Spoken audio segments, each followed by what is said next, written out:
μπορούσε αλήθεια να γίνει πιο κωμικό το μήνυμά σας? Εγώ είμαι. Σε καλώ για να σου πω ότι δεν θα επιστρέψω το βράδυ. Και πιστεύω ότι δεν θα επιστρέψω ποτέ πια. Λυπάμαι που τυχαίνει να τα πω αυτά στον τηλεφωνητή, αλλά ίσως είναι καλύτερα έτσι.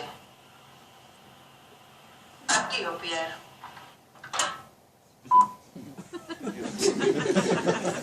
Σαφή.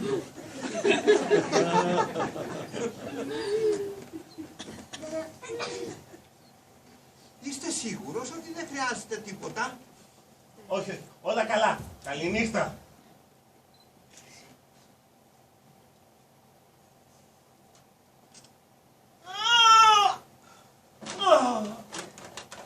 Είμαι μαζί σας, κύριε Βροσάντα.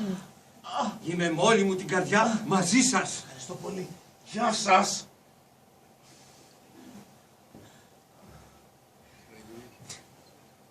Μπορώ να κάνω κάτι για σας?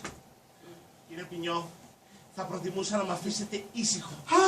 Ακριβώς αυτό έλεγα κι εγώ, όταν η γυναίκα μου με εγκατέλειψε. Και κόντεψα να πεθάνω από μοναξιά και λύπη στο σαλόνι μου. Και εσείς επιπλέον έχετε και λουμπάγκο. Δεν με εγκατέλειψε κανείς. Ήταν ένα συνάρτητο μήνυμα σε στιγμή πίεσης. Θα επιστρέψει σύντομα. Γεια σας! Θα επιστρέψει σύντομα. Να κάτι ακόμη που επίσης έλεγα.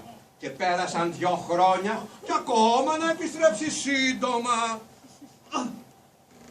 Πηγαίνω να ξαπλώσω. Κλείστε τα φώτα φεύγοντας. Σκατά! Αυτό είναι δείγμα ότι θα μείνετε παράλυτος.